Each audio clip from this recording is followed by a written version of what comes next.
Hi friends, welcome back to மர்வாஸ் recipes. Friends, இன்றைக்கி நான் ஷேர் பண்ணியிருக்கிறது கோதுமை பரோட்டா. நார்மலாக மைதா பரோட்டாவோட சாஃப்ட் அண்ட் டேஸ்டியாக இருக்கும். இப்போ எப்படி செய்யுதுன்னு பார்க்கலாம். இப்போ ஒரு பவுலில் 1/2 கிலோ கோதுமை மாவு எடுத்துக்கலாம். நான் ஆசீர்வாத் கோதுமை மாவு தான் எடுத்துருக்கிறேன்.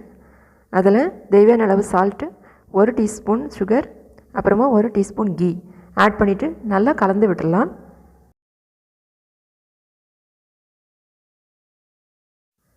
இனி கொஞ்சம் கொஞ்சமாக தண்ணி ஆட் பண்ணிவிட்டு மாவு நல்லா பிசைஞ்சுக்கணும். சப்பாத்தி மாவு பதம் வரது வரை நல்லா பிசைஞ்சுக்கலாம்.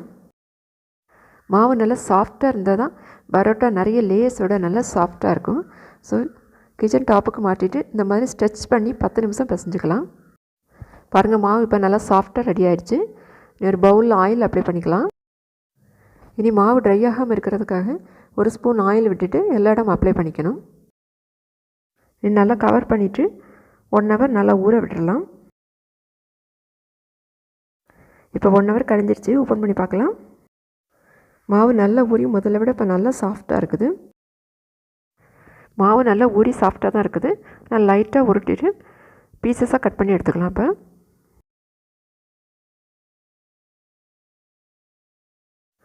இப்போ பீசஸ் எல்லாம் ரெடி ஆகிடுச்சு. இனி மாவு இந்த மாதிரி ரவுண்டாக கிராக் இல்லாமல் உருட்டி எடுத்துக்கணும். இனி ஒரு பவுலில் ஆயில் அப்ளை பண்ணிவிட்டு ரெடி பண்ண பால்ஸ் எல்லாம் அதில் வச்சுக்கலாம். மாவு ட்ரை ஆகாமல் இருக்கிறதுக்காக மாவு மேலே லைட்டாக ஆயில் அப்ளை பண்ணிக்கணும். இதே மாதிரி எல்லா பீசஸும் ரெடி பண்ணி வச்சுக்கலாம்.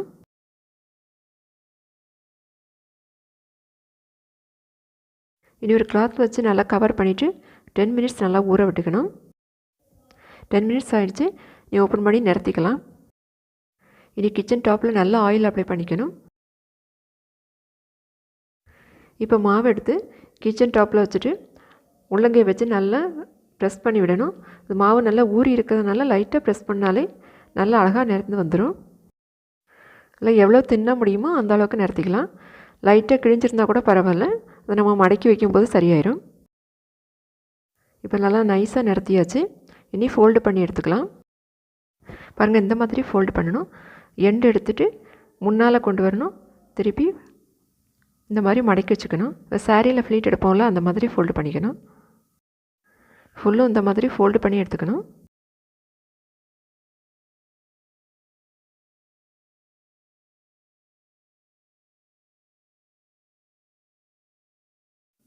இப்போ ஃபுல்லும் ஃபோல்ட் பண்ணி முடிச்சிட்டோம்.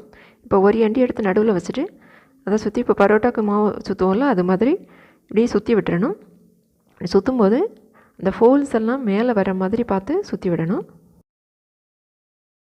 இப்போ ஃபுல்லும் சுற்றிட்டோம். அடுத்த எண்டு எடுத்து அடியில் ஜாயின் பண்ணி விட்டுக்கலாம். இது மாதிரி எல்லா பீசஸும் ரெடி பண்ணி வச்சுக்கலாம். இனி நிறுத்திட்டு குக் பண்ணி எடுத்துக்கலாம். இது மைதா பரோட்டா மாதிரி நல்லா ப்ரெஸ் பண்ணக்கூடாது. உள்ளங்கை வச்சு லைட்டாக ப்ரெஸ் பண்ணி எடுக்கணும். இப்போ தோசைக்கல் நல்லா சூடாகிடுச்சு. போட்டு குக் பண்ணி எடுத்துக்கலாம். இப்போ குக் பண்ணும்போது 1 ஸ்பூன் ஆயில் விட்டுக்கலாம். மீடியம் ஃப்ளேமில் வச்சுட்டு 2 பக்கமும் மாற்றி போட்டு நல்லா குக் பண்ணி எடுத்துக்கணும்.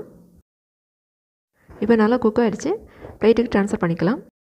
பரோட்டானாலே குக் பண்ண பிறகு நல்லா ஒருக்கா அடித்து எடுக்கணும். அப்போ தான் அந்த லேயர்ஸ் எல்லாம் ஸ்ப்ளிட் ஆகி நல்லா சாஃப்டாக கிடைக்கும்.